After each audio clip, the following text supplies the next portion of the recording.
The forest doesn't change much in northern Arizona. The ponderosa pines stand tall and quiet, their bark warm in the afternoon sun, their needles soft beneath your boots. The air smells like sap and dry earth. And if you drive through these mountains in November, when the light starts to fade early and the cold comes down from the peaks, you'll notice how still everything becomes. No traffic, no voices, just the low whisper of wind moving through the trees. This is the Apache Sitgreaves National Forest, a place where logging crews work in the daylight and go home before dark. A place where the roads are long and empty. A place where, if something strange happens, you're a long way from help. And in the fall of 1975, something did happen here. Something that changed the life of a young man named Travis Walton. Something that would become one of the most documented, most debated, most investigated alien encounter cases in American history. But before we get to that night, let me tell you something else. Something the people who live near these woods have known for a long time. There's a sound. Not every night, not even every month, but sometimes late, when the wind is calm and the forest is quiet, people hear it.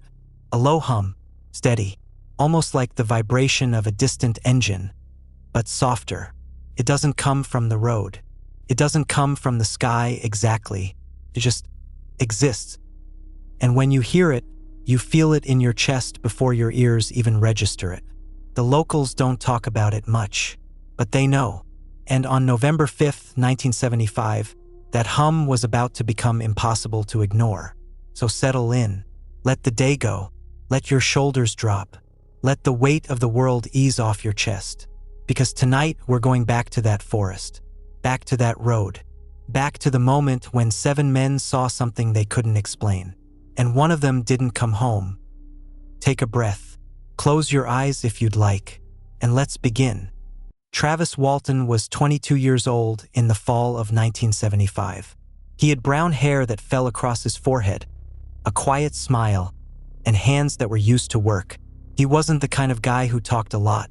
He didn't need to. He let his work speak for him. He grew up in Snowflake, Arizona, a small town where everyone knew everyone, where you went to church on Sunday if you wanted to, and you worked with your hands if you needed money. Travis did both. He'd been working in the woods since he was a teenager. Logging, thinning, clearing brush. Hard work.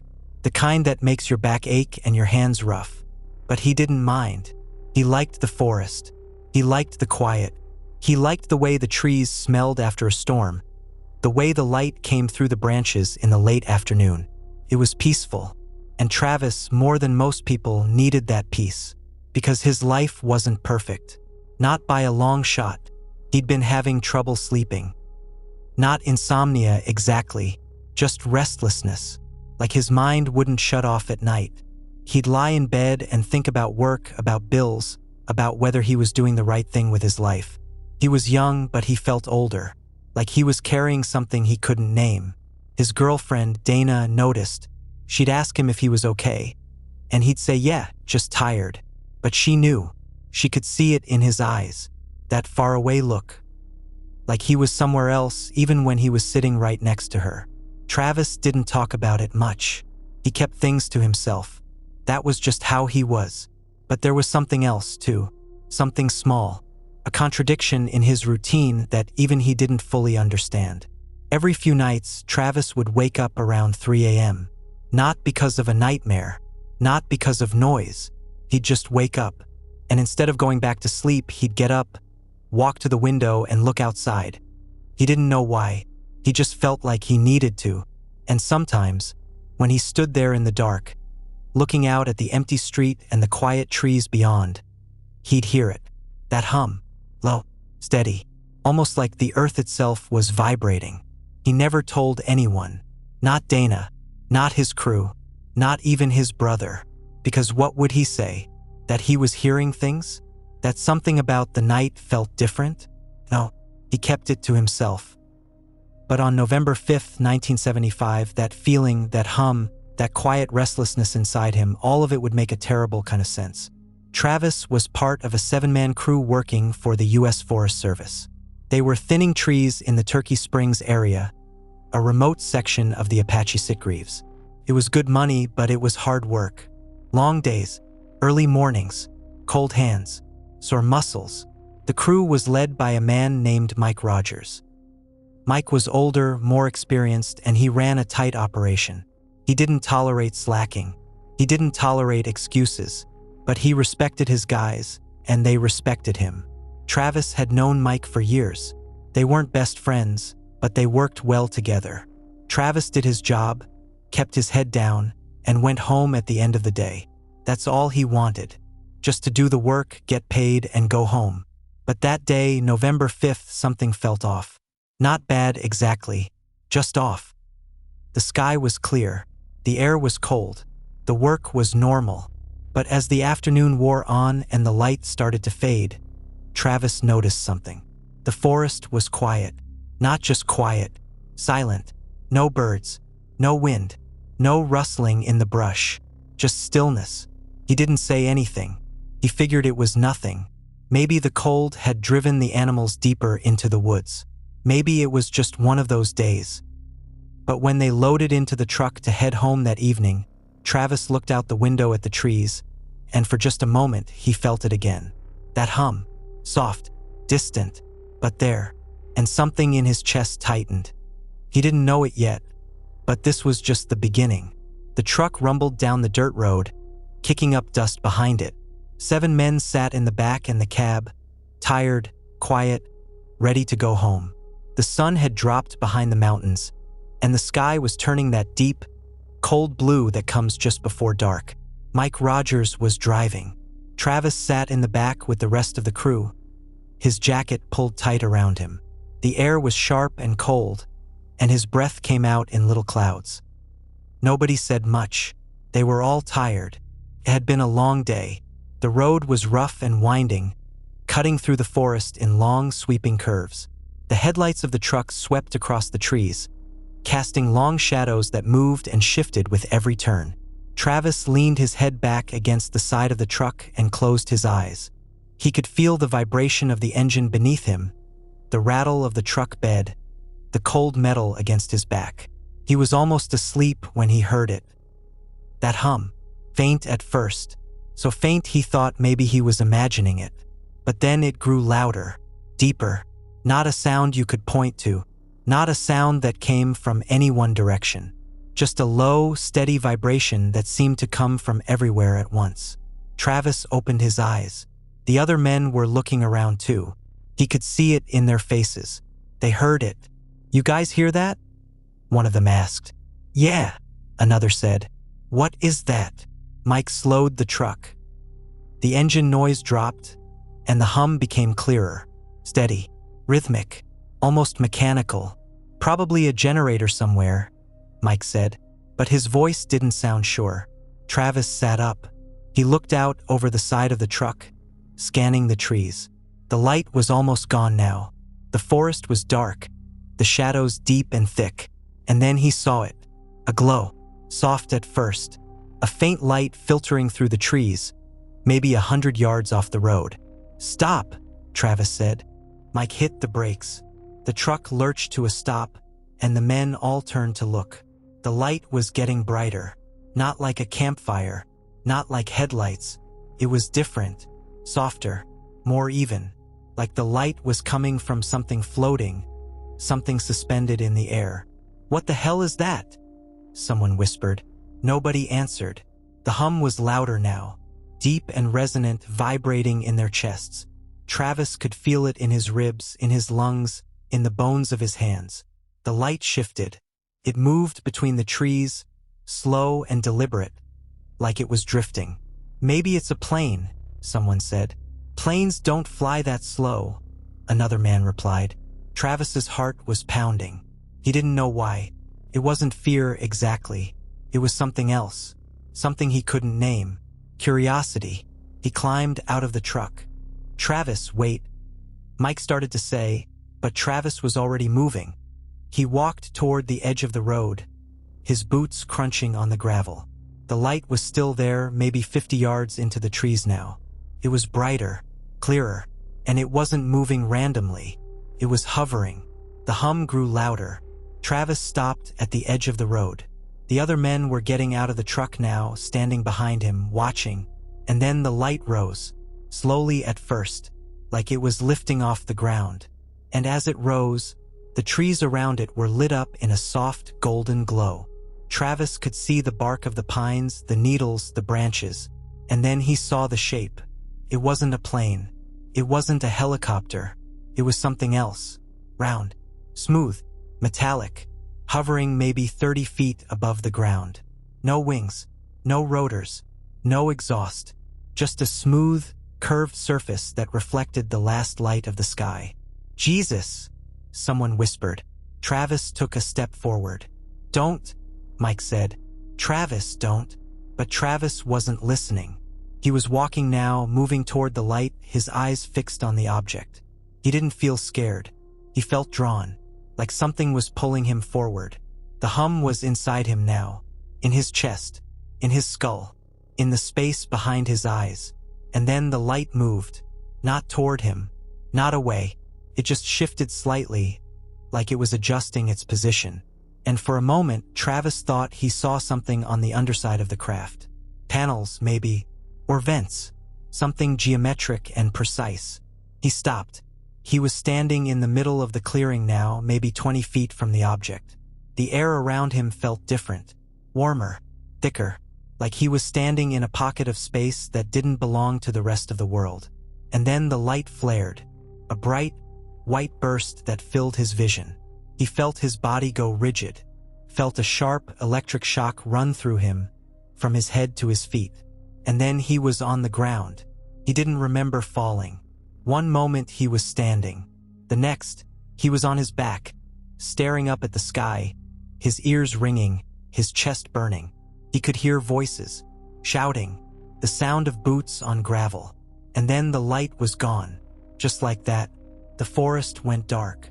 The hum stopped, and the only sound left was the wind moving through the trees. Travis tried to sit up, but his body wouldn't respond. He felt heavy, like gravity had doubled. His limbs were slow, his thoughts sluggish. Someone grabbed his arm, pulled him up. "Travis, come on, we gotta go." He stumbled forward, his legs shaking. He could see the truck, the headlights, the faces of the other men, pale and wide-eyed. They pulled him into the truck. Mike hit the gas, and the truck lurched forward, tires spinning, gravel flying. Travis leaned his head back and closed his eyes. And the last thing he remembered before everything went black was the feeling of the hum, still vibrating in his chest, fading slowly, like the echo of a distant bell. When Travis opened his eyes, he didn't know where he was. The light was wrong, too bright, too white, not like sunlight, not like a lamp. It was even diffused, coming from everywhere and nowhere at once. He tried to move his head, but his body felt strange, heavy, like he was lying on something soft but firm. Not a bed, not the ground, something in between. He blinked. His vision was blurry. He could see shapes, but they were out of focus. He tried to lift his hand, and it took effort. His arm felt like it weighed 100 pounds. Where am I? He tried to remember. The forest, the light, the truck, the flash. His chest ached. Not pain exactly, more like a dull pressure, like someone had pressed their hand against his ribs and held it there. He turned his head slightly, and the shapes came into focus. Walls, smooth, curved, no seams, no corners, just smooth, metallic surfaces that reflected the light. And then he saw them, 3 figures, standing a few feet away, watching him. Travis's breath caught in his throat. They were small, maybe 4 feet tall, thin. Their skin was pale, almost gray, and smooth. No hair, no clothes that he could see, just smooth, unbroken skin. Their heads were large, disproportionate, and their eyes were huge, black, no whites, no pupils, just black like pools of ink. Travis tried to sit up. His body wouldn't respond. He tried to speak, but his voice came out as a dry rasp. "What? Where?" The figures didn't move. They just stood there watching him. No expression on their faces. No indication that they'd heard him.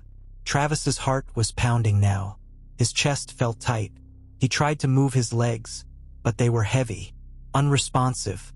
One of the figures stepped closer. Travis flinched, or tried to. His body barely moved. The figure tilted its head slightly, like it was examining him. It didn't blink. It didn't breathe. It just watched. And then Travis felt something. Not a touch, not a sound, but something in his mind. A sensation, like a thought that wasn't his own. A gentle pressure, like someone was trying to communicate without words. Calm, that's what it felt like. Not a command, not a threat, just a feeling, an impression. Calm, you're safe. Travis didn't know if he believed it, but his heart started to slow. His breathing evened out.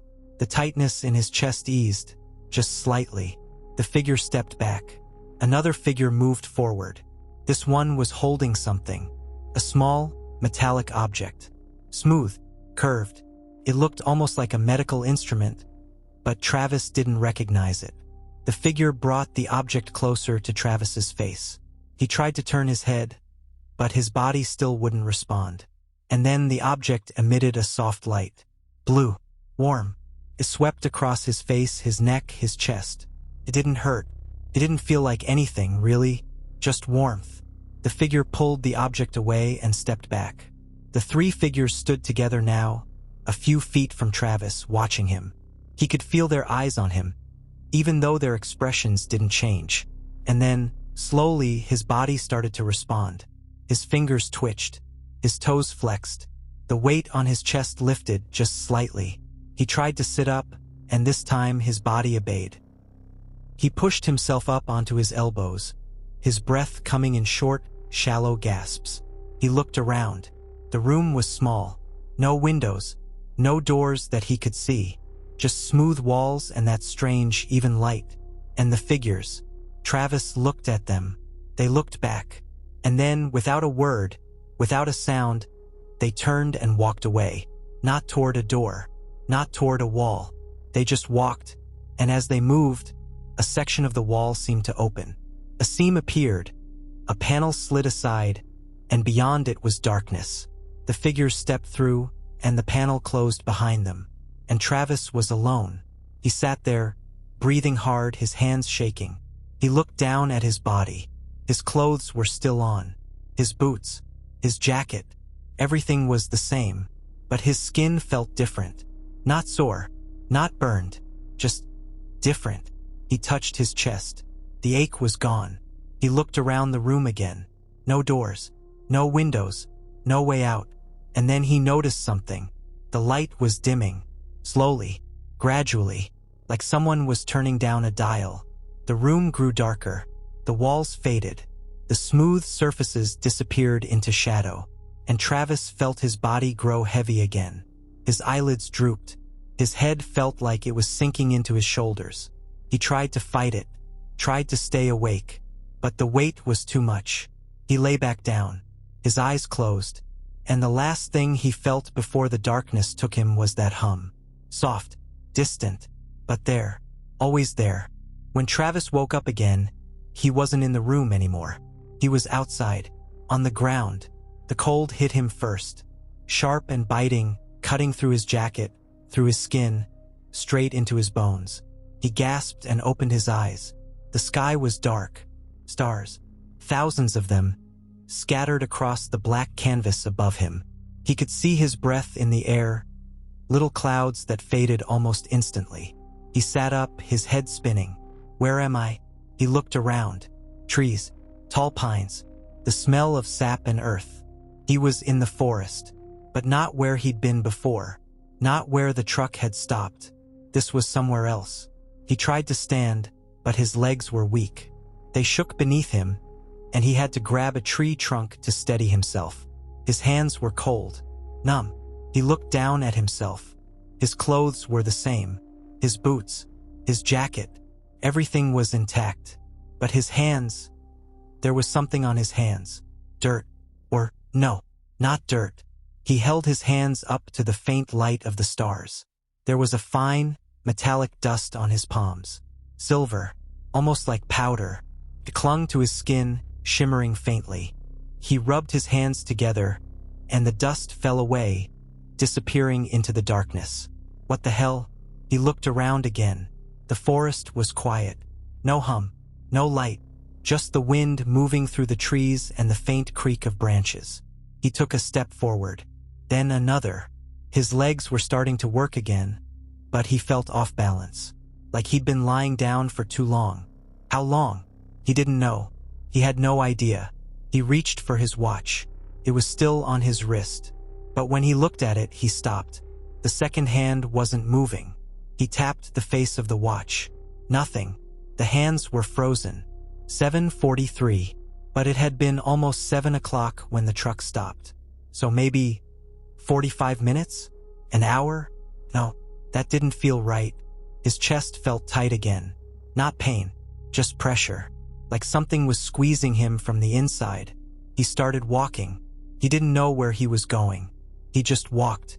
Through the trees, over fallen logs, through patches of dry brush. His breath came in short, shallow gasps. And then he saw it. A road, gravel, winding through the trees. He stumbled toward it, his legs shaking, his hands numb. He reached the edge of the road and stopped. This was the road, the same one. He recognized the curve, the way the trees leaned in on both sides. But something was different. The truck was gone. The men were gone. He was alone. Travis turned in a slow circle, his eyes scanning the darkness. No headlights, no voices, just the empty road and the cold, silent forest. "Mike?" he called out. His voice sounded small, hollow. No response. "Mike, where are you?" Nothing. He started walking down the road. His boots crunched on the gravel. His breath came out in ragged clouds. And then he saw something. Tire tracks. Fresh ones. Deep grooves in the dirt. Like someone had hit the gas hard and taken off fast. Travis knelt down and touched the tracks. They were still soft. Recent. But how recent? He stood up and kept walking. His mind was racing. What happened? Where did they go? Did they leave me? The thought made his chest tighten. He walked for what felt like hours. Maybe it was only minutes. He couldn't tell. The road stretched on, winding through the trees, and he followed it one step at a time. And then, finally, he saw lights. Faint, distant, but there. He started running. His legs burned, his lungs ached, but he didn't stop. He ran toward the lights, his boots pounding on the gravel, his breath coming in gasps. As he got closer, he saw buildings, houses, a small cluster of lights at the edge of the forest. He recognized it. Heber, a tiny town just a few miles from where they'd been working. He stumbled into the street, his legs giving out. He fell to his knees, gasping, his hands on the cold pavement. A door opened. Light spilled out onto the street.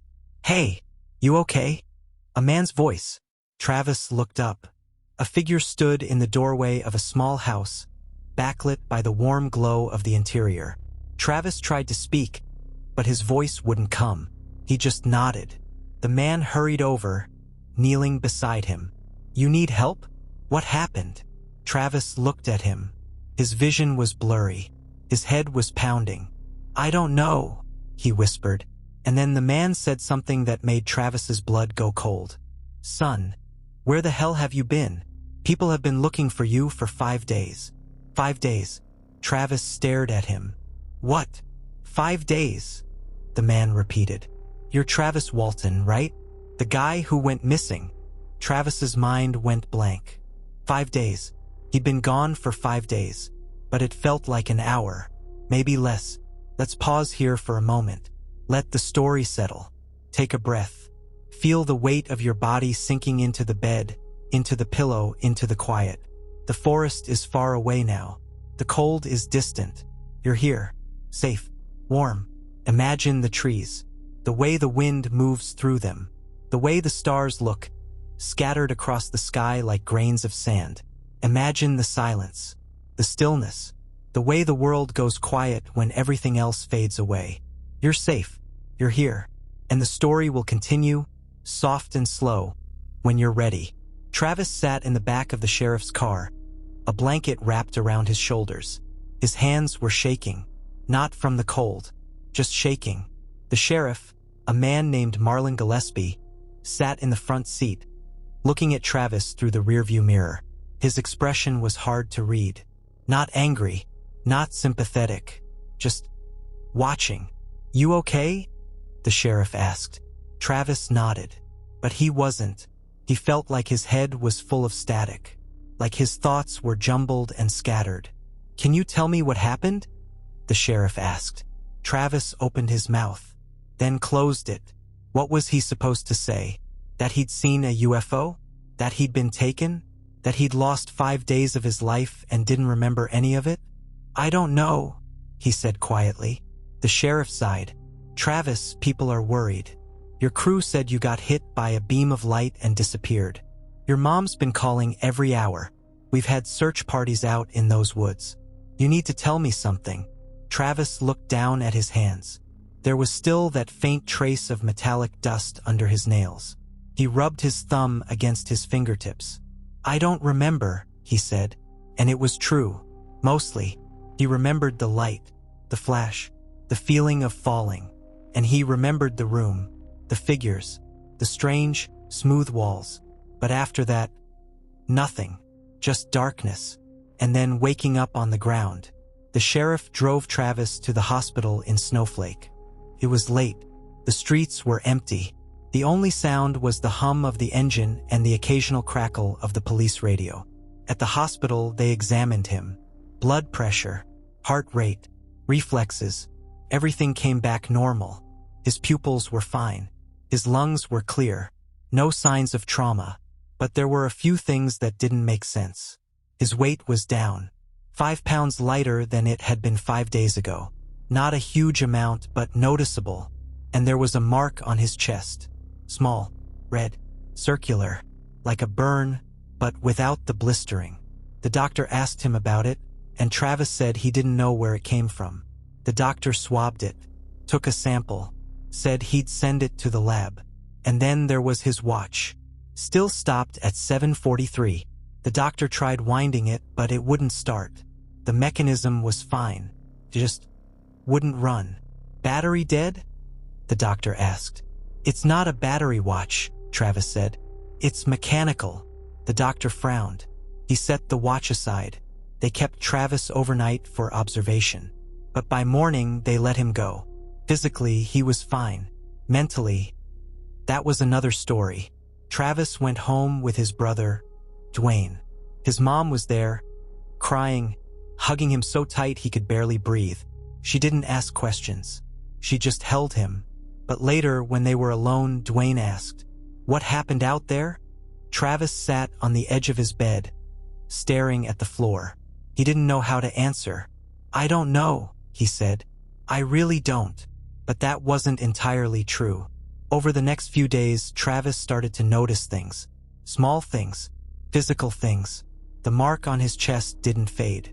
It stayed red and circular, like a permanent reminder of something he couldn't explain. He found more of that metallic dust. On his jacket, on his boots, even on the cuffs of his jeans. He tried to wash it off, but it clung to the fabric, shimmering faintly in the light. And his truck battery was dead, completely drained, which didn't make sense because he'd replaced it just a few weeks ago. Dwayne looked at it, tested it, and said, "This battery's fried, like it got overloaded." "Overloaded how?" Travis asked. Dwayne shrugged. "I don't know, but it's not holding a charge." Travis stood there, staring at the truck, his hands shoved in his pockets. He didn't tell Dwayne about the room, about the figures, about the strange, even light, because he didn't know if Dwayne would believe him. Hell, he didn't know if he believed it himself. But the mark on his chest was real. The dust was real. The drained battery was real. Something had happened out there, something he couldn't explain. And the more he thought about it, the more he realized he wasn't the only one who knew. The other men on the crew, they'd seen the light. They'd seen him get hit. They'd seen him fall. And then they'd left. Travis didn't blame them. He probably would have done the same thing. But now, sitting in his house, staring at the mark on his chest, he wondered, what had they told the sheriff? What had they told the search parties?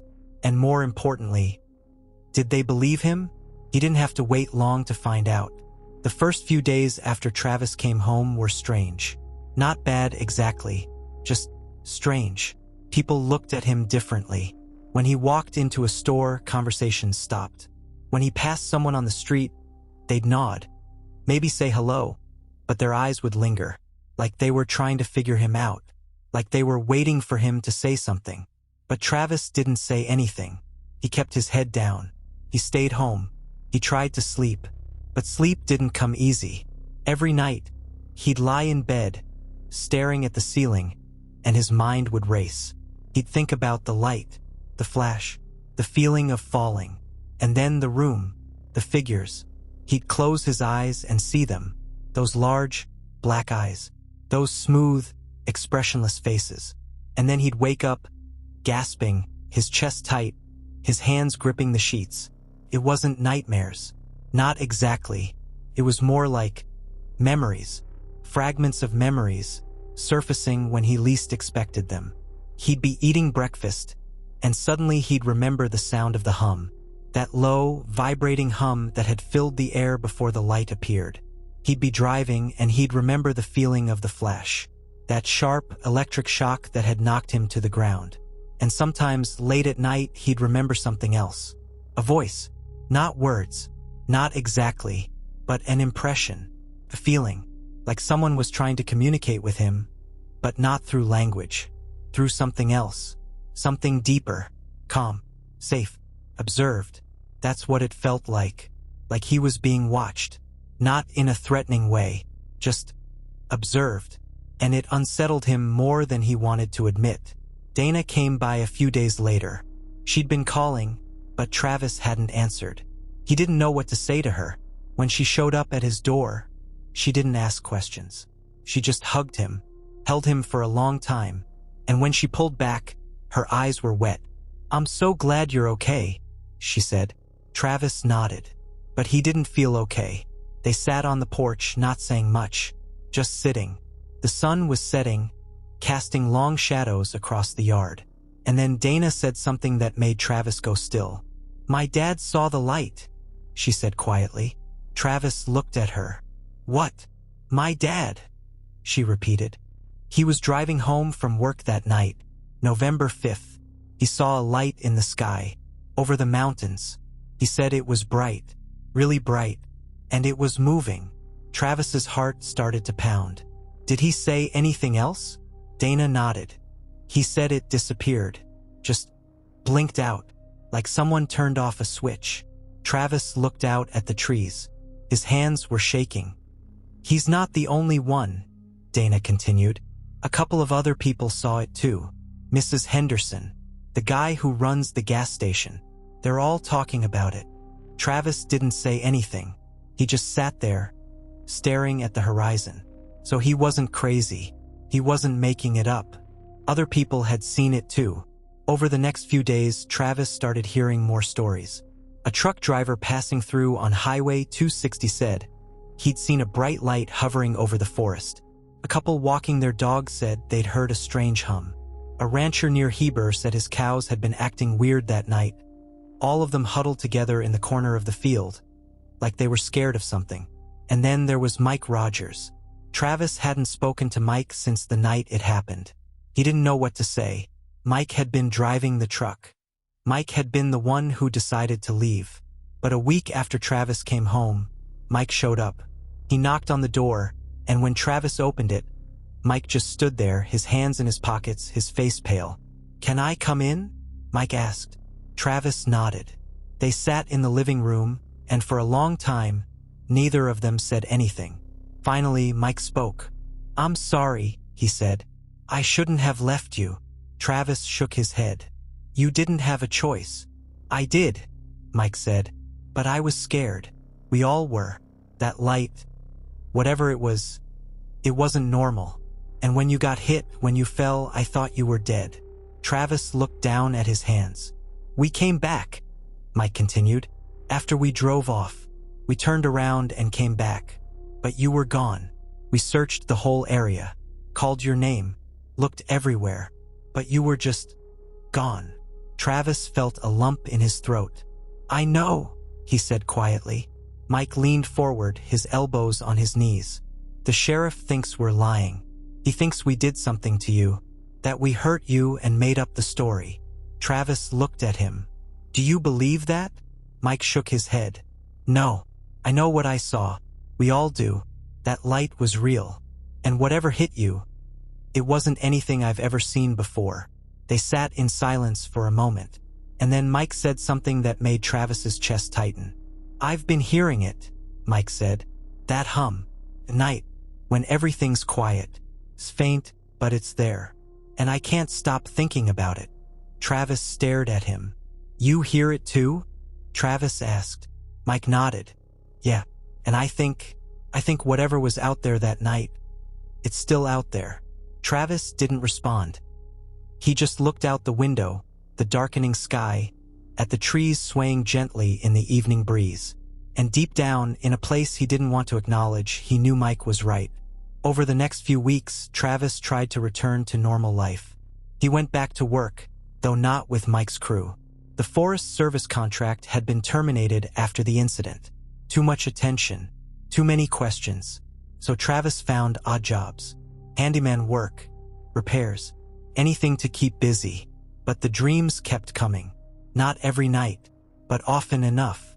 He'd dream about the room, the smooth walls, the figures standing over him, their dark eyes watching, unblinking.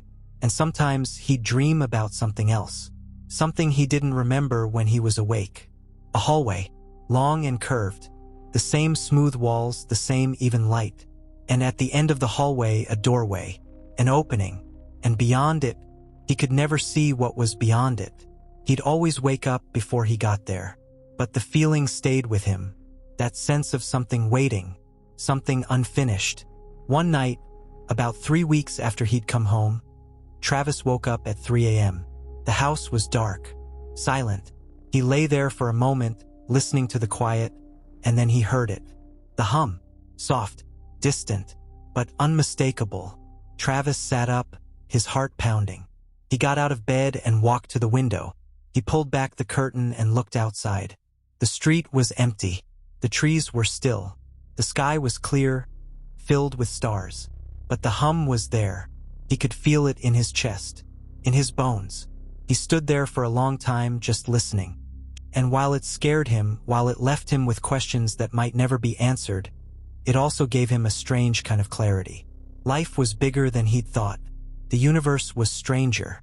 And whatever role he was supposed to play in it, it wasn't going to be found by following the same tired path everyone else walked. Dana noticed the change.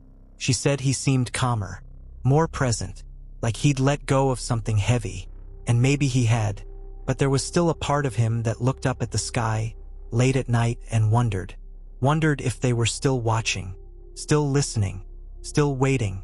And in those quiet moments, when the world was asleep and the stars burned cold and bright above him, Travis would hear it again. That hum, soft, steady, always there, just beneath the surface of everything. A month after Travis came home, Dwayne suggested they go back. Back where? Travis asked, though he already knew. The site, Dwayne said. Where it happened. Maybe there's something there. Something that'll help you remember. Travis didn't want to go. The thought of it made his stomach turn. But Dwayne was insistent. You need closure, Dwayne said. We both do. So on a cold Saturday morning in early December, Travis and Dwayne drove out to the Turkey Springs area. The roads were empty. The sky was gray and overcast, threatening snow. They parked where the truck had been that night. Travis recognized the curve in the road, the way the trees leaned in on both sides. He got out of the truck slowly, his breath coming out in clouds. The air was cold and sharp, cutting through his jacket. Dwayne stood beside him, looking around. You remember where it was? Travis nodded. He pointed toward the tree line. Over there, maybe 50 yards in. They walked together, boots crunching on frozen ground. The forest was quiet. No birds, no wind, just the sound of their breathing and their footsteps. When they reached the clearing, Travis stopped. It looked different in the daylight. Smaller, less ominous. but there was something about it that still made his chest tighten. Dwayne knelt down, running his hand over the ground. "Grass is flattened here," he said, like something was sitting on it. Travis looked down. Dwayne was right. In a circular pattern, maybe 15 feet across, the grass was pressed flat.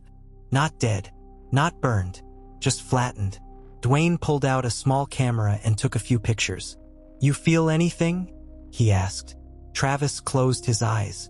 He tried to feel for the hum, for that vibration in his chest. But there was nothing, just silence.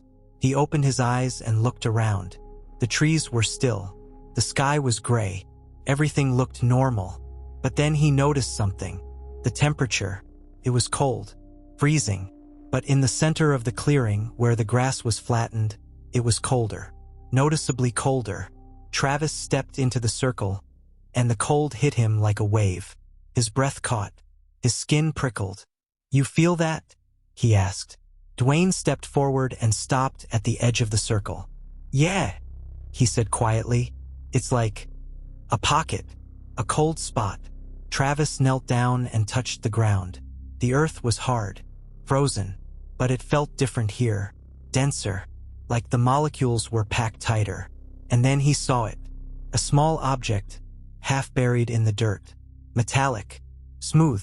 He dug it out with his fingers. It was small, maybe the size of a quarter, and irregularly shaped, like a fragment of something larger. He held it up to the light. It was silver, but not like aluminum, not like steel. It was smoother, lighter, and it had a faint sheen to it like oil on water. "What is that?" Dwayne asked. "I don't know," Travis said. He slipped it into his pocket. They stayed for another hour, searching the area. But they didn't find anything else. Just the flattened grass, the cold spot, and that small metallic fragment. As they walked back to the truck, Dwayne said, "You think they'll come back?" Travis didn't answer right away. He looked back at the clearing, at the trees, at the gray sky above. "I don't know," he said finally. "But if they do, I don't think I'll run this time." Dwayne looked at him. "You want them to come back?" Travis thought about it. About the room, the figures, the strange, even light. "I don't know," he said again. "Part of me does. Part of me wants to understand. To know why." Dwayne didn't say anything. He just nodded. They drove home in silence. And when Travis got back to his house, he took the fragment out of his pocket and set it on his desk. It sat there, gleaming faintly in the lamplight. A small piece of something larger. Something he might never fully understand. But a piece nonetheless. News of Travis's return spread quickly. And with it, questions. People wanted to know what had happened, where he'd been, what he'd seen. The sheriff's department conducted interviews with the entire crew. Each man was questioned separately. Their stories were recorded, compared, analyzed, and what they found was striking. All 7 men told the same story, the same sequence of events, the same details. They'd been driving home. They'd heard the hum. They'd seen the light in the trees. Travis had gotten out of the truck and walked toward it. And then the light had flared, and Travis had been knocked to the ground. Mike Rogers described it like this. It was like lightning, but not from the sky, from the object. It hit him in the chest and he flew back, like he'd been punched by an invisible fist. Another crew member, Alan Dallas, said, "I thought he was dead. I really did. He wasn't moving. And then the light started moving toward us and Mike hit the gas. We got out of there." The crew had driven away, terrified, and then circled back 15 minutes later. But Travis was gone. They'd searched the area, called his name, but there was nothing, just empty forest. And here's the thing, these men passed polygraph tests. Not all of them, but most of them. And the ones who didn't pass showed signs of stress, not deception. They weren't lying. They believed what they were saying. But the crew wasn't the only group of witnesses. In the weeks following the incident, other people came forward. People who had seen something strange that night. A truck driver named Frank Waters was driving south on Highway 260 around 6:30 p.m. on November 5th. He was hauling a load of lumber from Show Low to Phoenix. In his statement to the sheriff, Waters said, "I saw a bright light in the sky, east of the highway. It was hovering, not moving, just sitting there. I slowed down and watched it for maybe 30 seconds. And then it just vanished, like someone flipped a switch." A couple named Harold and June Peterson were walking their dog near Heber that same evening. They told the sheriff they'd heard a strange sound, a low hum. It made their dog stop and whine. The dog wouldn't move, just stood there, ears back, trembling. "We heard it for maybe a minute," Harold said, "and then it stopped, but it was unsettling, made my chest vibrate." And then there was a rancher named Bill Lowe. He lived about 10 miles east of the Turkey Springs area. On the night of November 5th, he'd gone out to check on his cattle around 7 p.m. He found them all huddled together in one corner of the field. 60 head of cattle, all pressed against the fence, bellowing and stamping. "I've been raising cattle for 30 years, Lowe said. "I've never seen them act like that." They were terrified. He looked up at the sky and saw nothing, but he felt it. That hum, that vibration. It was like the air was shaking, he said. "Made my fillings ache." The sheriff's department documented all of these accounts, and while they couldn't explain what had happened, they couldn't dismiss it either.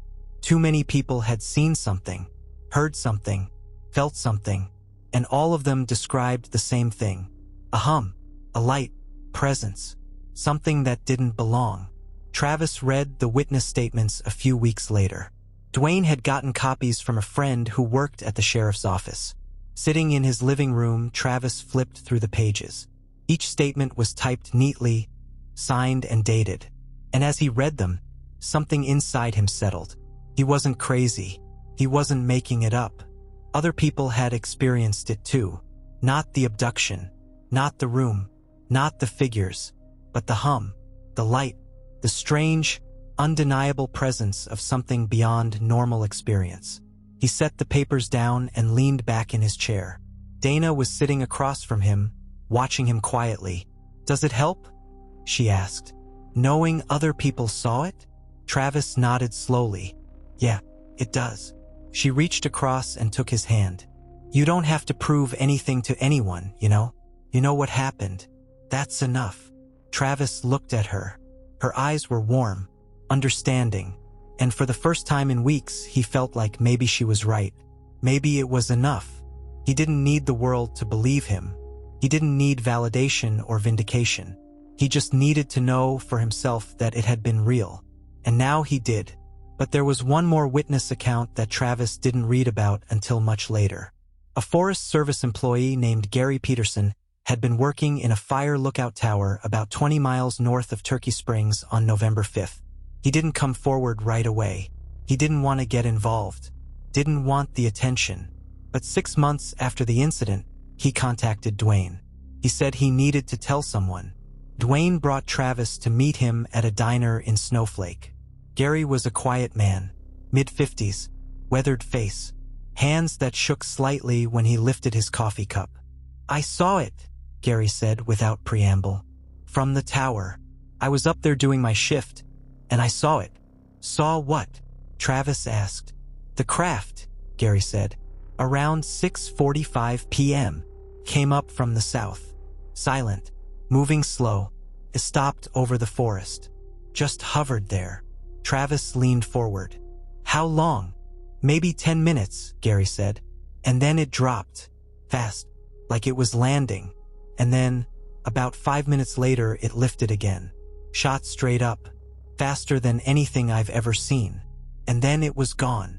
Travis felt his heart pounding. "Did you report it?" Dwayne asked. Gary shook his head. "No, I didn't know what to say. And by the time I heard about your brother, about what happened to him, I didn't want to get involved. People already thought the whole thing was crazy." Travis looked at him. "Do you think it was crazy?" Gary met his eyes. "No," he said quietly.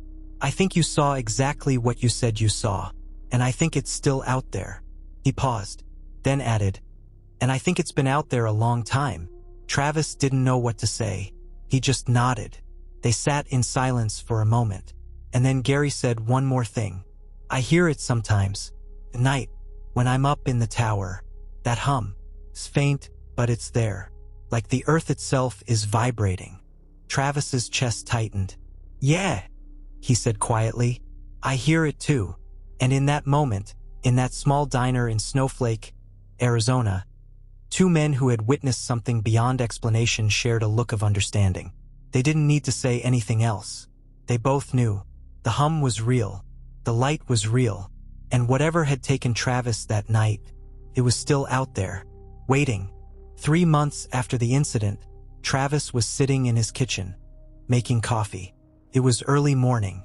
The sun was just starting to come up, painting the sky in soft shades of pink and orange. The house was quiet. Dana was still asleep. The coffee maker bubbled and hissed. And then Travis heard it. A beep. The microwave. The timer.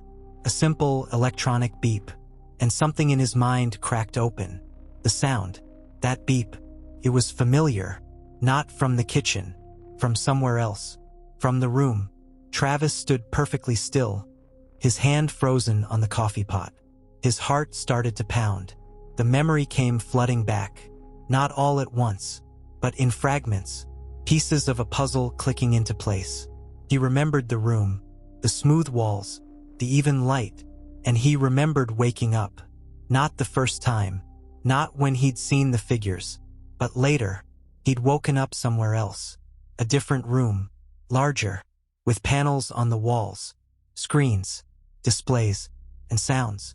Soft beeps, electronic tones, like machinery, but not harsh, not loud, just present. Travis set the coffee pot down and gripped the edge of the counter. His breathing was shallow, his vision tunneled. He was there again, in the room. He could see it, feel it. He'd been lying on a table, soft, warm, and above him the ceiling was curved, like the inside of a dome, and there were figures, not the small gray ones. These were different, taller, human-like, but not quite human. They wore tight-fitting suits, beige or tan, smooth, and their faces were different, still smooth, still expressionless, but their eyes weren't black. They were more normal, almond-shaped, blue or green maybe. He couldn't quite remember. One of them had placed a hand on his chest. Not forcefully, just gently, and Travis had felt calm. That same impression, that same feeling. Safe, observed, not in danger. The figure had gestured toward a doorway, and Travis somehow had understood. He was supposed to follow, so he did.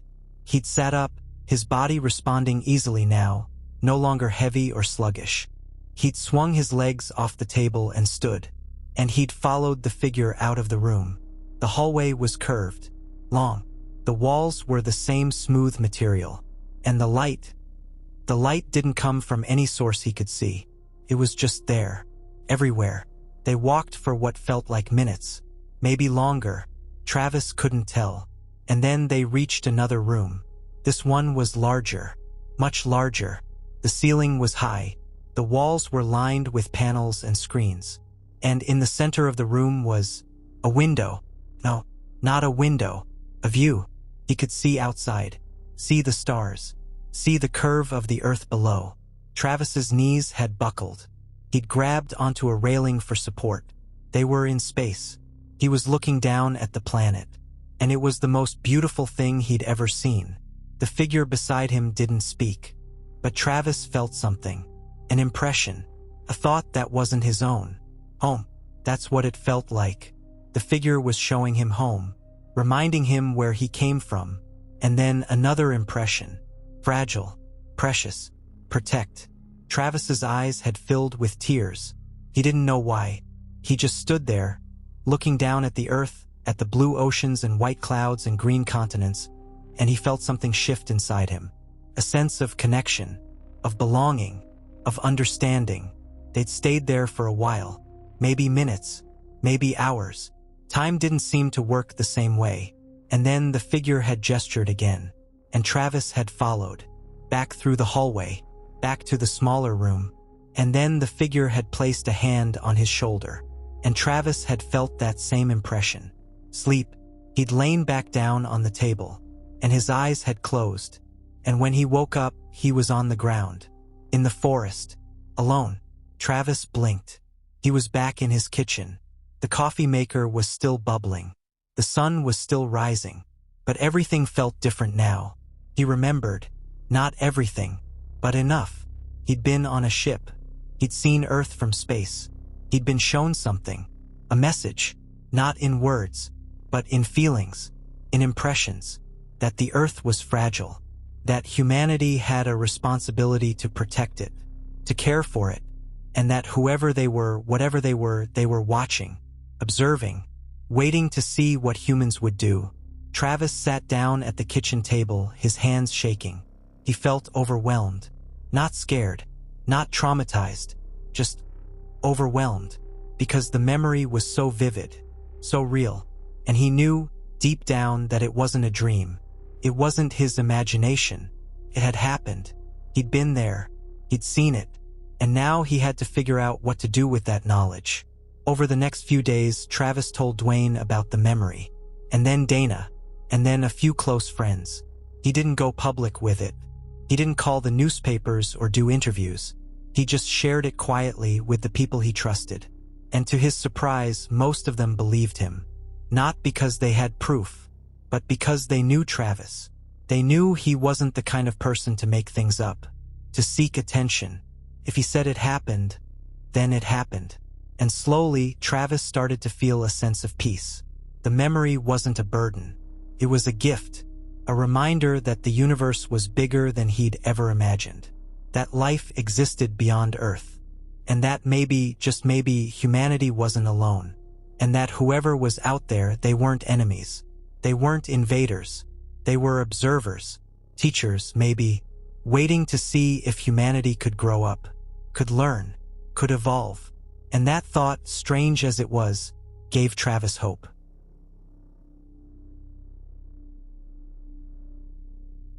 The message wasn't written. It wasn't spoken. It wasn't delivered in any conventional way. But it was there, clear as day, embedded in the memory, in the impression. Protect, care, evolve. That's what Travis had felt. Standing in that room, looking down at Earth, he'd felt a weight. Not a physical weight, but an emotional one. A sense of responsibility. The Earth was beautiful, fragile, alive, and humanity was part of it. Not separate from it, not above it, part of it. And the message, as Travis understood it, was simple. Don't destroy it. Don't waste it. Don't take it for granted. Because if humanity did, if humans continued down the path of destruction and carelessness, then the Earth would suffer. And humanity would suffer with it. But there was hope too. The beings who had taken him, who had shown him that view, they weren't angry. They weren't judging. They were just watching, waiting, hoping that humanity would make the right choice. Travis didn't talk about the message much. Felt too big, too important, too easy to misinterpret. He didn't want people to think he was being preachy. He didn't want to start a movement or become some kind of spokesperson for extraterrestrial wisdom. He just wanted to live his life, quietly, thoughtfully. But the message stayed with him, every day, in everything he did. When he looked at the sky, he thought about it. When he walked through the forest, he felt it. When he saw people littering, wasting, being careless with the world around them, he felt a quiet sadness. Not judgment, just sadness. Because he'd seen how beautiful the Earth was from above. How small, how precious. And he knew, in a way most people didn't, that it was worth protecting. One afternoon, Dana asked him about it. They were sitting on the porch, watching the sun set over the mountains. The sky was painted in shades of orange and purple, and the air was cool and still. "What do you think they wanted?" Dana asked. "The ones who took you. What was the point?" Travis thought about it for a long time before answering. "I don't think they wanted anything from me," he said finally. "I think they just wanted to show me something." "Show you what?" "That we're not alone," Travis said. "That there's more out there than we know. And that what we do here, it matters." Dana looked at him. "You think they care about us? About Earth?" Travis nodded slowly. "Yeah, I think they do. Not in the way we care about things, but in a bigger way, like stewards, observers. They're watching to see what we'll become. And what do you think we'll become? Dana asked. Travis was quiet. He looked out at the mountains, at the darkening sky, at the first stars beginning to appear. I don't know, he said honestly, but I hope we'll do better. I hope we'll learn. Dana reached over and took his hand. I think we will, she said softly, because of people like you. Travis squeezed her hand but didn't say anything. He didn't feel special. He didn't feel chosen. He just felt aware, awake, like he'd been given a glimpse of something most people never got to see. And now he had a choice. He could ignore it, push it away, try to forget, or he could carry it with him, let it change how he saw the world, how he lived in it, and he chose the latter. The message wasn't about fear. It wasn't about doom or apocalypse. It was about possibility. The possibility that humanity could change, could grow, could become something better. And the beings who had shown him that view, who had given him that message, they weren't giving up on humanity. They were still watching, still hoping, still waiting to see what would happen next. And that thought, more than anything, gave Travis a sense of peace. Because if they hadn't given up, then maybe he shouldn't either. Maybe none of us should. The years passed quietly for Travis Walton. He didn't become famous. Not in the way people usually become famous. He didn't write a best-selling book right away. Didn't go on talk shows. Didn't try to monetize his experience. He just lived. Simply, thoughtfully. He moved away from Snowflake for a while. Too many eyes. Too many questions. He and Dana eventually married and settled in a small town in northern Arizona, not far from the forest where it all happened. Travis took jobs that kept him outdoors. He worked in construction, did landscaping, helped build homes, and in his free time he walked. Long walks through the forest, through the mountains, through the quiet places where the world felt big and open. He didn't talk about the abduction much, only when asked. And even then, he kept his answers simple, honest, without embellishment. It happened, he'd say. I don't need anyone to believe me. I know what I experienced. And people respected that. Even the skeptics. Because there was something about Travis's demeanor, his calmness, his lack of agenda, that made it hard to dismiss him entirely. He wasn't trying to convince anyone. He was just telling his truth. The human subplot that had been quietly eating at him before the incident, that feeling of aimlessness, of not knowing his purpose, had resolved itself in a way he never expected. Travis didn't need to have all the answers anymore. He didn't need to have a grand plan. He just needed to be present, to be kind, to take care of the world around him. That was enough. And slowly, that restlessness that had kept him up at night, that had made him pace and worry, faded away. He slept better now. Not perfectly, but better. And on the nights when he did wake up at 3 a.m., when he walked to the window and looked outside, he didn't feel anxious anymore. He felt connected to the stars, to the earth, to something larger than himself. Dana noticed the change in him. She said he smiled more, laughed more, was more patient, more present. You seem lighter, she said one evening. Travis nodded. I feel lighter. Because you remembered? She asked. Maybe, Travis said. Or maybe because I stopped fighting it. Stopped trying to make sense of everything. I just let it be. Dana smiled. I think that's wise. They sat together in comfortable silence, watching the stars appear one by one in the darkening sky. And for the first time in a long time, Travis felt truly at peace. He still saw the light sometimes. Not often, but occasionally. Late at night, when he was driving home from a job or walking the dog or standing in the backyard looking up at the sky, he'd see it.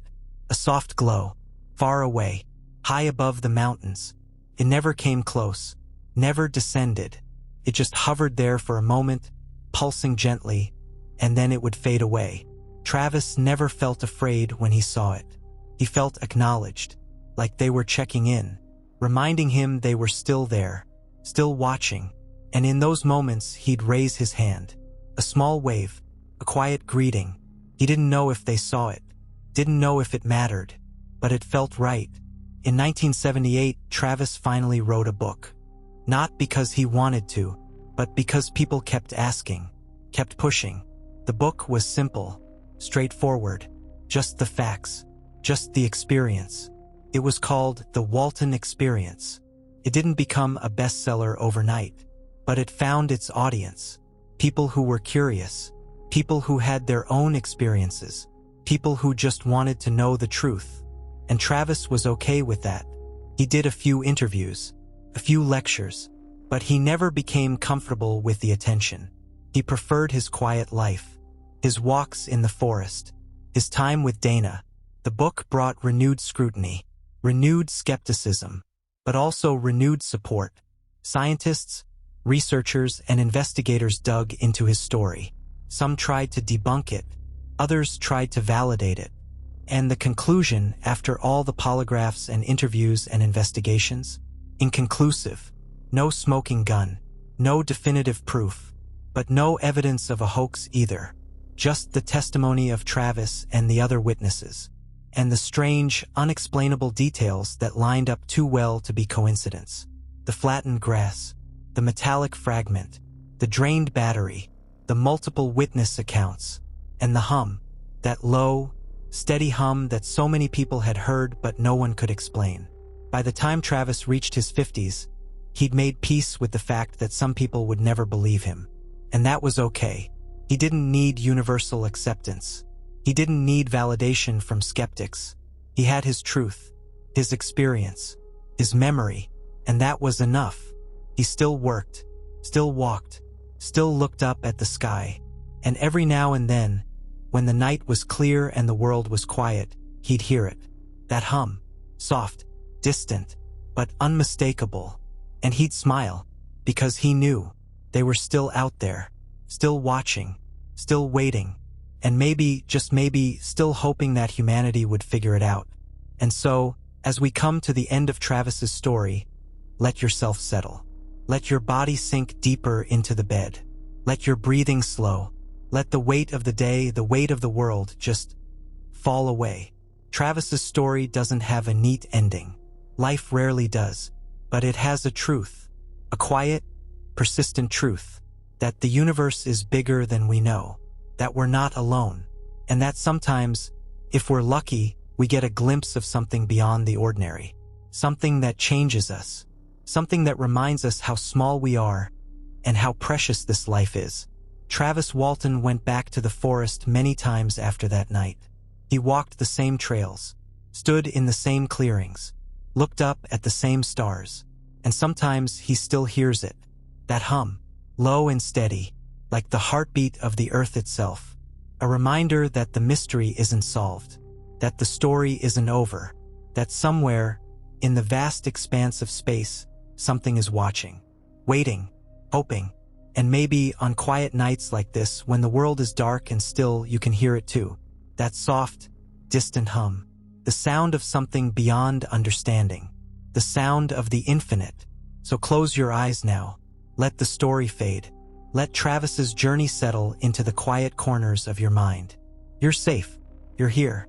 And the stars, those ancient, burning lights, are still watching over you, just as they always have, just as they always will. The forest is quiet now. The road is empty. The sky is clear. And somewhere, far above, a light moves silently through the darkness. Not threatening, not frightening, just there, always there, waiting, watching. And as you drift off to sleep, let that thought comfort you, that the universe is vast, that life is everywhere, and that we, tiny as we are part of something so much bigger, something beautiful, something worth protecting.